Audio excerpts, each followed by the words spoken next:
को 100 रुपए को लेकर के मारा पीटा, और मैंने कहा कि तन मन धन और गन के साथ अपनी कौम के साथ हूं। वैरवा समाज को बुरी तरह से पीटा जाता है। हालात इतने बुरे हो जाते हैं कि 11-11 लोगों को मारा जाता है। एक दलित वर्ग के व्यक्ति को कुल्हाड़ी से काट दिया जाता है। कानून व्यवस्था पूरी ध्वस्त हो चुकी है। पूरे देश में लॉकडाउन चल रहा है, लेकिन दलितों के उत्पीड़न का कोई लॉकडाउन नहीं हुआ। जिला कन्नौज के तहसीलदार हैं अरविंद कुमार, जिनके साथ 15 से 20 लोग पहले उनको धमकाते हैं, फिर उनके घर उन्हें पीटने जाते हैं और घर में घुसकर मारते हैं और लहू लोहान कर देते हैं। तो 14 अप्रैल को जो गांव बजोट में प्रसाद बांट रहे थे, उनका प्रसाद नहीं लिया, बाबा साहब की प्रतिमा तोड़ने का काम किया गया। तो उनको मारा गया, पीटा गया और उनकी सभी तक छीन ली गई और फिर लास्ट में मुर्गा बनाकर उनकी वीडियो वायरल की गई। घर में बाबा साहब की जयंती मना रहे थे, लेकिन आगरा प्रशासन को ये नागुजार गुजरा और उनके घर में घुसकर उन पर लाठी चार्ज की गई, उनको मारा पीटा गया। काफी लोग उसमें चोटिल हैं। यहां पर संत शिरोमणि गुरु रविदास जी की प्रतिमा तोड़ी गई।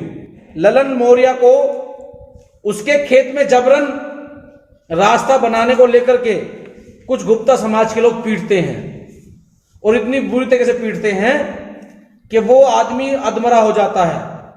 कि 2 बच्चे क्रिकेट खेलते हुए आपस में लड़ जाते हैं और वो विवाद इतना बड़ा हो जाता है कि घर में 7-7 लोगों को पीटा जाता है और 5-5 दिन आईसीयू में दलित समाज भर्ती रहता है। बेगूसराय में हुआ। मैं उसमें ज्यादा बताने का प्रयास नहीं करूंगा, बस इतना कहूंगा कि जब लॉकडाउन खुलेगा तो उससे पहले या तो भाई संतोष को इंसाफ दिलाने का काम करे, अन्यथा जो होगा वो पूरा देश देखेगा।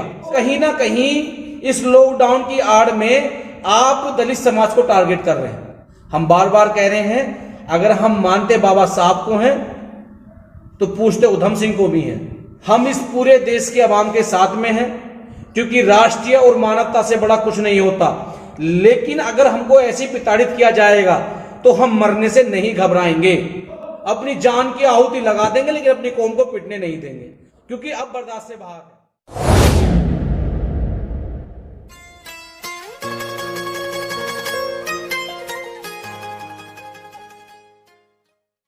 कोरोना वायरस चला जाएगा, लेकिन कुछ लोगों के दिमाग में जो जाति वायरस भरा हुआ है वो कब जाएगा। पहली घटना हरियाणा के पिगौर गांव की है, जो 5 अप्रैल को मोदी जी ने कहा कि सभी लोग दिए मोमबत्ती जलाएंगे। कुछ लोग सहमत थे, कुछ नहीं थे, लेकिन किसी को हक नहीं है कि वो भारतीय संविधान का उल्लंघन करके कानून अपने हाथ में ले।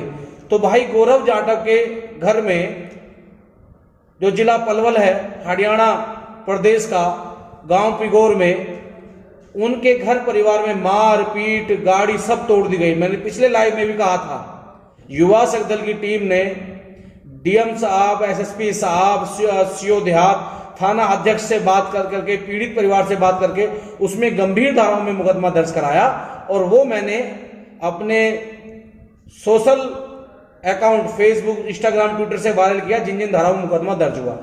अब उस मुकदमे में 3 लोग जेल जा चुके हैं, बाकी लोगों को जेल जल्दी भेजा जाएगा। कल सीओ साहब से बात हुई है कि लोग फरार हैं, उनको ढूंढा जा रहा है, उनको जेल भेजा जाएगा। तो जिन जिन घटनाओं में युवा शक्ति दल ने पूरे देश में काम किया है, उन घटनाओं को हम आपको बताएंगे और उन घटनाओं में क्या क्या चल रहा है। ये तो हरियाणा की घटना थी। साथियों, अब घटना आती है राजस्थान प्रदेश की, जहां मैं बीते दिनों भी गया था, जहां पे मेरे 2 दलित भाइयों को 100 रुपए को लेकर के मारा पीटा, और मैंने कहा कि तन मन धन और गन के साथ अपनी कौम के साथ हूं। जितना हम देश से प्यार करते हैं, उतना ही हम अपने बहुजन समाज से प्यार करते हैं, क्योंकि समाज से ही देश बनता है। मैं राजस्थान गया, उन पीड़ितों की मदद करके आया, और बार बार मैंने ये प्रयास करा। हमारे 32 विधायक हैं SC/ST कोटे से, भारत संविधान के द्वारा। पता नहीं वो कैसे आवाज उठा रहे हैं या नहीं उठा रहे हैं, लेकिन उस समाज की आवाज उठाओ जिस समाज के आप वोट लेते हैं। तो ये फिर घटना निकल के आई, माधमपुरा है, जहां पर दलित समाज के वैरवा समाज को बुरी तरह से पीटा जाता है, हल्की सी नोक झोंक को लेकर के। और साथियों, हालात इतने बुरे हो जाते हैं कि 11-11 लोगों को मारा जाता है। सीओ साहब से बात हुई है, मुकदमा दर्ज हो गया है, लेकिन तफ्तीश अभी जारी है, लोग नहीं पकड़े गए हैं। अगर कोई अमीर का बच्चा पिटता है तो 2 घंटे में रिजल्ट आता है, और कोई गरीब का बच्चा पिटता है, और गरीब का मतलब कोई दलित होता है जिसकी सत्ता हो, पार्टी हो, विधायक हो, लेकिन उनके विधायक सत्ताधारी लोग मुर्दा बन जाते हैं, वो समझौता कर लेते अपनी कुर्सियों से।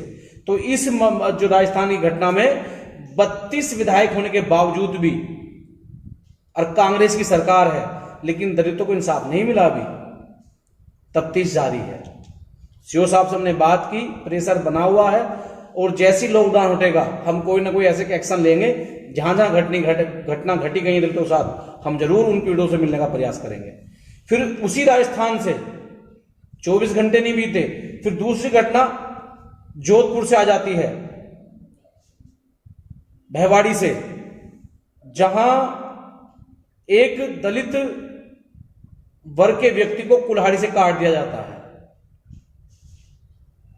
कानून व्यवस्था पूरी ध्वस्त हो चुकी है। विधायक सांसदों की जेब में सत्ता चलती है। अगर उनके रिश्तेदार हैं, जैसा आपने यूपी में देखा कि वो एक महिला को गोली मार सकते हैं, अगर किसी पार्टी का कोई जिला अध्यक्ष है तो वो गोली मार सकता है महिला को। और जहां लोग मर रहे हैं, इनको काटा जा रहा है, यहां भी मुकदमा दर्ज हो गया और दोषियों को जेल भेज दिया गया। लेकिन जो पीड़ित परिवार के लोग हैं, इनमें 2 लोगों को जेल भेजा गया, लेकिन पीड़ित परिवार के लोग कह रहे हैं कि इस घटना में और थे। और यहां तक कि यह भी कहा जाता है कि एफआईआर की कॉपी बदलकर दूसरी दी जाए, जिससे कि आरोपी बाहुबली हैं उनमें कुछ लोगों को खाना परोसकर जेल भेजा जाए। आखिर कब तक चलेगा ये राजस्थान सरकार के हालात हैं। और अभी ताजी घटना झारखंड की है। झारखंड में पासी समाज के एक बच्चे को मार दिया जाता है दांती से काटकर। पहले इस देश में भूखा रहना गुनाह और खाना मांगना भी गुनाह है। ये हालात है। पूरे देश में लॉकडाउन चल रहा है, लेकिन दलितों के उत्पीड़न का कोई लॉकडाउन नहीं हुआ। और इसके बाद मैं आपको देश के सबसे बड़े सूबे उत्तर प्रदेश में ले जाता हूं, जहां पर अपराध बिल्कुल चरम सीमा पर आ गया है। कभी हमने सुना था, जज साहब ने कहा था कि बिहार में जंगल राज है, लेकिन आज हमें जीता जागता जंगल राज उत्तर प्रदेश सरकार में दिखाई देता है। एक घटना घटी, मैंने पहले भी कहा, हम लोगों ने उसमें काम किया है। जिला कन्नौज के तहसीलदार हैं अरविंद कुमार, जिनके साथ 15 से 20 लोग पहले उनको धमकाते हैं, फिर उनके घर उन्हें पीटने जाते हैं और घर में घुसकर मारते हैं और लहू लोहान कर देते हैं।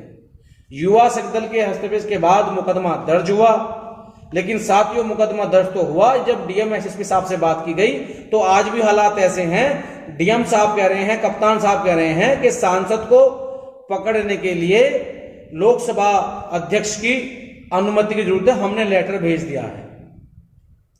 अगर कोई दलित का व्यक्ति, कोई मुस्लिम व्यक्ति, कोई बहुजन समाज के व्यक्ति अपराध कर दे तो 2 मिनट में, चाहे विधानसभा अध्यक्ष हो, लोकसभा स्पीकर हो, तो लेटर बन के आ जाता है, अनुमति मिल जाती है। लेकिन इस घटना को लगभग 10 दिन बीतने वाले हैं, अभी तक इंसाफ नहीं मिला। और ये हालात जब है कि सरकारी मशीनरी को पीटा जा रहा है।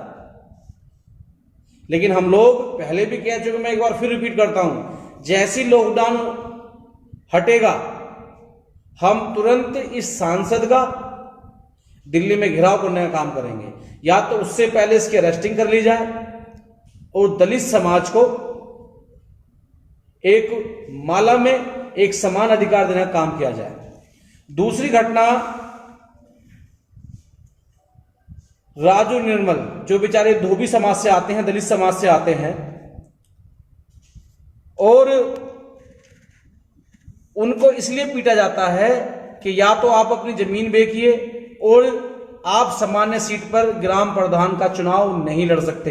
अभी चुनाव नहीं है, लेकिन अभी 4-5 महीने रह गए हैं, उसको लेकर बेरहमी से पीटा जाता है। मुकदमा दर्ज है, आरोपी अभी पकड़े नहीं गए हैं। और जब इस जिले के महकमे से बात की तो ये कहा जाता है कि साहब लॉकडाउन चल रहा है, इतनी बड़ी घटना नहीं है, 7 साल से ज्यादा की कोई धारा नहीं लगी है, इसलिए भी इनको अरेस्ट नहीं कर सकते, क्योंकि अगर अरेस्ट करेंगे तो इनका मेडिकल कराना पड़ेगा, कोरोना वायरस की जांच करानी पड़ेगी, 4-4 दिन ये लोग थाने में बैठ रहेंगे, बड़े मुजरिम बन जाते हैं। यानी कि किसी की हत्या का इंतजार कर रहे हैं प्रशासन के लोग। तो हम लोग पीड़ित परिवार से संपर्क बनाए हुए हैं और हम लोग हर जिले में जहां जहां घटना घट रही है हम संपर्क बनाए हुए हैं। एक घटना फिर आती है जिला मेरठ से, गांव बिजोट से 14 अप्रैल बाबा साहब की जयंती पर समाज के लोग प्रसाद बांट रहे थे। वो बाबा साहब जिसने एक जाति समुदाय के नहीं, पूरे भारतवर्ष की जादू समुदाय के लिए काम किया, हर बहन बेटी के मान सम्मान के लिए काम किया, हर व्यक्ति को उनका हक अधिकार दिलाया। लेकिन कुछ लोगों की मानसिकता ऐसी हो गई है कि बाबा साहब को सिर्फ दलितों से जोड़ा जाता है। तो 14 अप्रैल को जो गांव बिजोट में प्रसाद बांट रहे थे, उनका प्रसाद नहीं लिया, बाबा साहब की प्रतिमा तोड़ने का काम किया गया। उसमें मैं मेरठ के पुलिस प्रशासन को धन्यवाद दूंगा कि उन्होंने बाबा साहब की प्रतिमा को पुनः स्थापित कराया, जो उसमें मूर्ति को तोड़ खंडित की गई थी उसको ठीक कराया और अपराधियों को जेल भेजना काम किया। जो बाकी लोगों ने उनको ढूंढा जा रहा है। और वहीं फिर मेरठ में ही दूसरे गांव में घटना आती है, गांव कैली, थाना खरखोदा।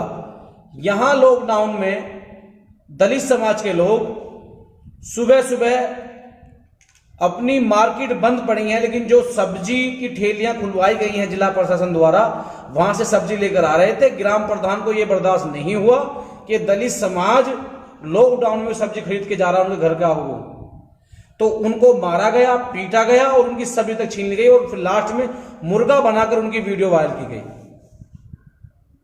मुकदमा दर्ज है, ग्राम प्रधान स्वर्ण जाति का है। कार्रवाई लॉकडाउन के बाद होगी, चाहे लॉकडाउन में कितने लोग मर जाएं, पिट जाएं। और ये हालात मैं आपको वो बता रहा हूं जिसमें हम लोगों ने सीओ, एसपी देहात, डीएम, एसएसपी से बात की है। ये हालात पूरे प्रदेश में है। और बहुजन समाज का, दलितों का गढ़ कहा जाने वाला जिला आगरा, मैं उसकी बात करने जा रहा हूं, जिस आगरा की मिसाल पूरे देश में दी जाती है, जहां पर चमार, जाटव, दलित समाज के लोग जूती, चमड़े की जूती बनाते हैं, खाल काट लेते हैं। वहां भी आज इस वर्तमान सरकार में लॉकडाउन के दौरान कितनी बाबरगी की जा रही है, और वो भी एक सरकारी कर्मचारी के साथ। 14 अप्रैल है, जो लोग इसी लॉकडाउन में राम मंदिर का उद्घाटन हो सकता है, इसी लॉकडाउन में कर्नाटक में पूर्व प्रधानमंत्री के भतीजे के परिवार की शादी हो सकती है, इसी लॉकडाउन में अमीर लोगों के बच्चे पढ़ने वालों को स्पेशल बस लगा करके उन्हें घर बुलाया जा सकता है, लेकिन गरीब लोगों को अपने महापुरुष की जयंती मनाने से भी रोका जाता है।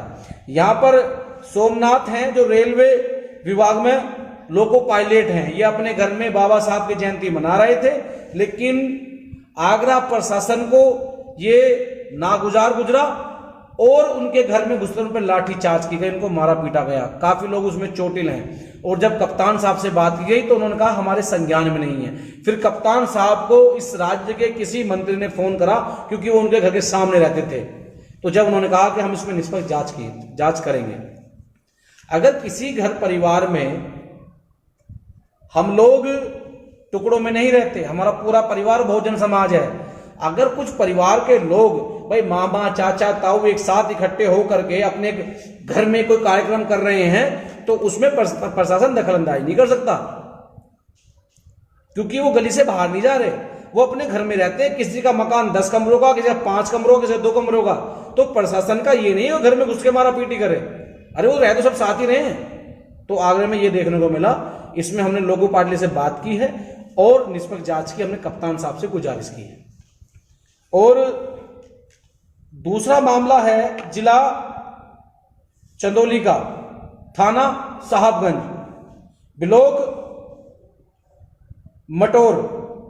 यहां पर संत शिरोमणि गुरु रविदास जी की प्रतिमा तोड़ी गई, जिसमें डॉक्टर कालू जी ने बात की। संत शिरोमणि गुरु रविदास जी की प्रतिमा लगवाई गई और जिन असमाज तत्वों ने मूर्ति को खंडित किया गया था उन लोगों को पुलिस ढूंढ रही है। मैं एक बात पूछना चाहता हूं, ना तो आप हमें हिंदू छोड़ते, ना आप हमें अंबेडकरवादी छोड़ते, ना आप हमें दलित छोड़ते। आखिर आप बनाना क्या चाह रहे हो? जब वोट लेंगे तो हम हिंदू बन जाएंगे, जब हम अपना अधिकार मांगेंगे तो हम लोग दलित बन जाएंगे। आप बनाना क्या चाह रहे हो? आपने जिस महापुरुष की प्रतिमा तोड़ी है, अगर उनके इतिहास के बारे में जानते हो तो उन्होंने अपना बलिदान देना जरूरी समझा, लेकिन वो झुके नहीं। और ये हालात जांटा हुए दलितों के नहीं है, इनमें कुछ घटना तो ऐसी भी आएंगी जो संविधान का लाभ तो ले रहे हैं लेकिन संविधान की बात नहीं कर रहे। और दूसरी घटना जिला गौतम बुद्ध नगर दादरी की है। थाना दादरी में एक लड़की है चित्रा पंडित, उसने बाबा साहब को लेकर के, आरक्षण को लेकर के बहुत सारी बातें कही, टिकटॉक पे हीरो बनने के लिए, लाइक लेने के लिए, और हो सकता है कुछ वहां से कुछ इनकम भी होती हो। लेकिन वो लड़की इतना भूल गई कि जितना वो बोल रही है वो बाबा साहब की देन है।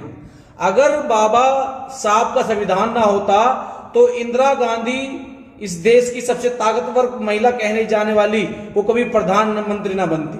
अगर इस देश का संविधान ना होता तो किरण बेदी आईपीएस ना बनती। इस देश का संविधान ना होता तो जो आज बीजेपी में स्मृति ईरानी बैठी हुई वो कभी मंत्री ना बनती। इस देश का संविधान ना होता तो हजारों लाखों महिला आज इस भारत की सरकारी मशीनरी में नौकरियां पा रही हैं, वो सब भारत का संविधान है। और जो लड़की वो टिकटॉक फोन लगा करके वीडियो बना रही है वो भी संविधान इजाजत देता है। लेकिन मैं उस बहन पर टिप्पणी नहीं करूंगा क्योंकि हम बाबा साहब को मानने वाले लोग हैं। उस पर भी हम लोगों ने मुकदमा दर्ज करा करके कार्रवाई की हमने मांग की है। दादरी थाने में तहरीर दे दी गई है। आईटी सेल के मुताबिक जिला गौतम बुद्ध नगर के जो कप्तान साहब हैं, कमिश्नर साहब, उनसे बात हो गई है और कुणाल वाल्मीकि, रवि जाटव, सागर जी के जो हमारे युवा दल के पदाधिकारी हैं, कुणाल वाल्मीकि प्रभारी हैं, उनके माध्यम से दादरी में तहरीर कराकर मुकदमा दर्ज करा दिया गया। अब हमारे सूबे में दो बड़े मंत्री हैं आज की सरकार में, केशव प्रसाद मौर्य, स्वामी प्रसाद मौर्य। और मैं स्वामी प्रसाद मौर्य जी के बारे में बताना चाहूंगा कि जब वो बसपा में थे तो चाहे वो पक्ष में हो या विपक्ष में हो तो उनकी तूती बोलती थी। और आज पता नहीं कैबिनेट मंत्री होने के बावजूद भी ऐसा नहीं लगता कि वो इस प्रदेश में मंत्री हैं या नहीं है, गायब से हो गए हैं। मैं इसलिए कहना चाह रहा हूं, जिला मऊ में ललन मौर्य को उसके खेत में जबरन रास्ता बनाने को लेकर के कुछ गुप्ता समाज के लोग पीटते हैं और इतनी बुरी तरीके से पीटते हैं कि वो आदमी अधमरा हो जाता है और जब वो थाने जाता है तो उसका मुकदमा पंजीकृत नहीं होता है। जब युवा सेवक दल की टीम पीड़ित परिवार का सोशल मीडिया के माध्यम से नंबर लेकर उनसे बात करती है और थाने पर जो है प्रदेश अध्यक्ष डॉक्टर कालू सिंह बात करते हैं, सीओ से बात करते हैं, कप्तान से बात करते हैं, मुकदमा दर्ज होता है। और सबसे बड़ी दुख की बात तो यह है कि उस मौर्य समाज के व्यक्ति ने, वो हमारे समाज का व्यक्ति है, वो बहुजन समाज का अंग है, उसने कहा कि मेरे समाज के दो मंत्री हैं, किसी का फोन नहीं आया, अगर फोन आया तो युवा सेवक दल की टीम का फोन आया। तो केशव प्रसाद मौर्य जी, आप तो मुख्यमंत्री हैं, आप हमारा भला नहीं कर सकते, लेकिन कम से कम आप अपने बिरादरी भाई का तो भला कीजिए जिसने आपको वोट देने का काम किया। केशव प्रसाद मौर्य जी, आप तो डिप्टी सीएम हैं, और स्वामी प्रसाद मौर्य जी, आप तो क्या बड़े बड़े दावे कर रहे थे कि ये करेंगे वो करेंगे। तो प्लीज आपसे रिक्वेस्ट है कि इस घटना पर संज्ञान लेकर के मुकदमा तो दर्ज हमने करा दिया है। जल्दी इसमें आप कुछ ना कुछ हस्तक्षेप करके अपराधियों को जेल भेजना काम करें। अगर आपकी सरकार चेहरा और जाति देखकर काम नहीं करती है, एक समान काम करने का काम करती है। और साथियों, दूसरी घटना है जिला इटावा की, जहां पर जाटव समाज के सुखबीर जितेंद्र को मारा पीटा जाता है। दो बच्चे क्रिकेट खेलते हुए आपस में लड़ जाते हैं और वो विवाद इतना बड़ा हो जाता है कि घर में 7-7 लोगों को पीटा जाता है और 5-5 दिन आईसीयू में दलित समाज भर्ती रहता है। और तो ये है कि यहाँ के जो मौजूदा विधायक हैं वो खुद स्वयं थाने जाकर के मुकदमा दर्ज कराने काम करते हैं, और बहुजन समाज पार्टी से जो एमएलसी बनाए गए हैं वो भी इसी जिले से आते हैं। डॉक्टर भीमराव अंबेडकर जो एमएलसी बनाए गए थे बसपा पार्टी से, हमने उनसे भी बात की तो उन्होंने भी राजनीतिक बातें की, लेकिन वास्तव में पीड़ित परिवार की मदद नहीं की। अगर युवा शक्ति दल इन तमाम घटनाओं में अगर पीड़ित परिवार से बात नहीं करता या उनका हौसला नहीं बढ़ाता तो ये मुकदमे दर्ज वास्तव में साथियों नहीं होते, क्योंकि डूबते को तिनके का सहारा बहुत है। भले ही हम लॉकडाउन में अपने घर बैठे हैं, लेकिन जहां जहां हमारे जिला अध्यक्ष हैं हमने उनसे संपर्क किया, उनसे फोन करवाया, हमने फोन करा और पीड़ित परिवार को इंसाफ दिलाने का काम किया। तो युवा शक्ति दल इन सभी घटनाओं में पीड़ित परिवार से संपर्क बनाए हुए है। उसके बाद में जो जिले के कप्तान हैं, डीएम हैं, उनसे संपर्क बनाए हुए हैं। और बिहार की घटना तो सभी को शर्मसार कर दिया है। जो बेगूसराय में हुआ, मैं उसमें ज्यादा बताने का प्रयास नहीं करूंगा, बस इतना कहूंगा कि जब लॉकडाउन खुलेगा तो उससे पहले या तो गठबंधन की सरकार, नीतीश की सरकार बिहार में बेगूसराय के पीड़ित भाई संतोष को इंसाफ दिलाने का काम करे, अन्यथा जो होगा वो पूरा देश देखेगा संविधान के दायरे में रहते हुए। तो मैंने आपको ये सब घटनाएं बताई और आप लोग भली भांति सुन भी रहे हैं, देख भी रहे हैं। क्या इस समाज में दलित होना गुनाह है, या इस समाज में संविधान के दायरे में रहकर काम करना गुनाह है, या इस देश में पढ़ना गुनाह है? काशीराम साहब ने सत्य कहा था कि जब ये समाज बाबा साहब के संविधान को पढ़ के अच्छी नौकरी प्राप्त करने लायक हो जाएगा तो ये मनोवादी लोग, ये मनुस्मृति विचारधारा के लोग कोर्ट के माध्यम से ऐसे ऐसे फैसले दिवाएंगे जिससे कि बहुजन समाज की रीढ़ की हड्डी टूट जाए, कि मान्य कोर्ट का सहारा लेकर के अलग अलग डिसीजन दिलाने का काम करते हैं, जो हमने पीछे भी बीते दिनों हमने झेला। जो भी संगठन काम कर रहे हैं, हम सामाजिक स्तर पे अपनी ताकत को इकट्ठा करें, ये ना करें कि किसी की एक दूसरे की टांग खींचने के अलावा नई नई पार्टियों में हम तब्दील हो जाएं और अपना आप को बंटवारे के रूप में देख लें। जब हम बिगर एमपी एमएलए होते हुए संविधान को पढ़ करके बाबा साहब की विचारधारा को आगे बढ़ा करके, और हमने बाबा साहब के संघर्ष से जो ज्ञान प्राप्त किया, हम इतना काम कर सकते हैं, तो हमारे समाज के एमपी एमएलए वो 2 फोन क्यों नहीं करते? जितनी घटनाएं लगभग 15-16 जिलों में घटी, 4-4, 5-5 राज्यों में, उन सब में हमने उस क्षेत्र के पूरा प्रयास किया। और जहां जहां बातें हुई उन एमपी एमएलए को यह तक नहीं पता कि हमारे क्षेत्र में कौन सी घटना घटी है। बस लॉकडाउन चल रहा है, लॉकडाउन में आप खाना नहीं खा रहे, लॉकडाउन में आपका उत्पीड़न हो नहीं रहा, लेकिन जो गरीब आदमी अपने घर से बाहर निकल के 2 वक्त की रोटी खाने जा रहा है अपने खेत खलिहान में, उनको भी पीटा जा रहा है। कोई सब्जी लेने जा रहा है, उनको भी पीटा जा रहा है। तो कहीं ना कहीं इस लॉकडाउन की आड़ में आप दलित समाज को टारगेट कर रहे हैं, लेकिन यह आपकी गलती है। हम बार बार कह रहे हैं, अगर हम मानते बाबा साहब को हैं तो पूछते उधम सिंह को भी हैं। अगर हम तथागत गौतम बुद्ध की विचारधारा मानते हैं तो साथियों हमारे ही परिवार से सम्राट अशोक भी आते हैं। लॉकडाउन जब तक है, हम इस पूरे देश के आवाम के साथ में हैं, क्योंकि राष्ट्रीय और मानवता से बड़ा कुछ नहीं होता। लेकिन अगर हमको ऐसी प्रताड़ित किया जाएगा तो हम मरने से नहीं घबराएंगे। अगर हमारी जान जाने से हमारे भाइयों का हौसला बुलंद होता है तो युवा शक्ति दल की टीम और मैं स्वयं, हम सब लोग अपनी जान की आहुति लगा देंगे, लेकिन अपनी कौम को पिटने नहीं देंगे। और जहां जहां घटना घटी है लॉकडाउन के बाद,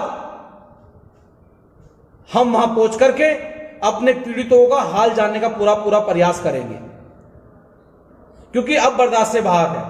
अब मैं दूसरी बात कह, मीडिया आज मेरे मुस्लिम समाज को लेकर के जो जहर बोलने का काम कर रही है उस पर लगाम लगाए।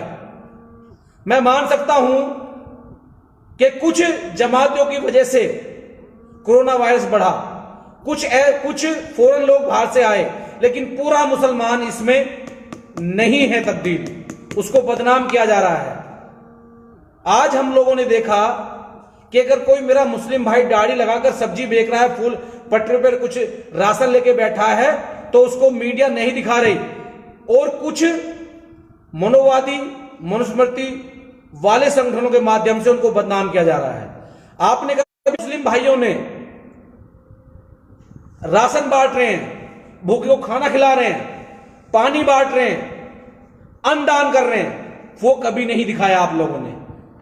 मैं पक्षपात नहीं कर रहा, इस देश में जितने भी संगठन हैं, चाहे वो स्वर्ण जाति के हों, बहुजन समाज के हों या अल्पसंख्यक के हों, जो इस देश में खड़े हैं, इस देश की बात कर रहे हैं, जो गरीबों को अन्न पहुंचाने का काम कर रहे हैं, वो सभी लोग हमारे अपने हैं। लेकिन किसी एक जाति को टारगेट ना किया जाए।